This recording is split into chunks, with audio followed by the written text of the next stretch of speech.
42 ഗുണം 7. അതായത് രണ്ടക്ക സംഖ്യ ഒരക്ക സംഖ്യ കൊണ്ട് ഗുണിക്കണമെങ്കിൽ സാധാരണ നമ്മൾ എങ്ങനെ ചെയ്യാം? 7 2 14 ശിഷ്ടം 1 7 4 28 1 29 ഇങ്ങനെ എഴുതും അല്ലേ? ഇനി അതിൽ നിന്ന് വ്യത്യസ്തമായി ഒരു പുതിയ ട്രിക്കാണ് പഠിപ്പിക്കുന്നത്. നോക്കിയേ, 42 ഗുണം 7 7 2 14 അല്ലേ?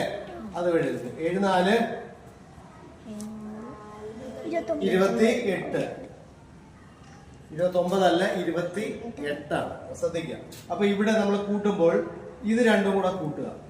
അപ്പൊ 2 9 ആൻസർ ആയി.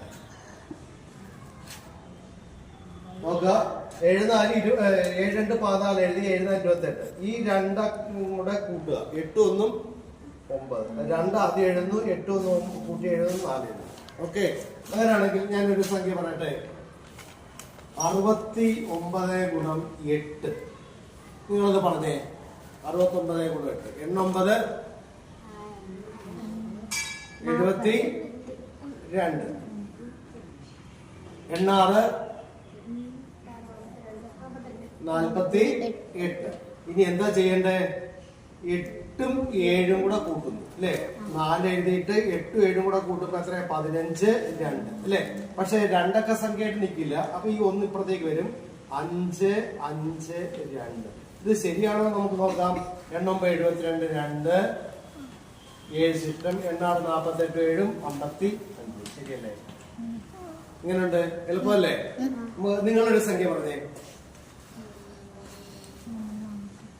നിങ്ങളൊരു സംഖ്യ പറ. 49 ഗുണം 4 9 4 36. 94 36 16 അല്ലേ? അപ്പൊ ഇനി രണ്ടും കൂടെ എന്താ ചെയ്യണ്ടേ? 1 എഴുതുന്നു, 6 3 കൂടെ കൂട്ടുന്നു, 9 6. ആൻസർ ആയി. നോക്കി 9 4 36 6 3 ശിഷ്ടം 4 4 16 3 10. ഏതാ എളുപ്പം? എളുപ്പമല്ലേ? ചെയ്യില്ലേ ഇതുപോലെ? ഓക്കെ, ഇത് എഴുതിയെടുത്തു.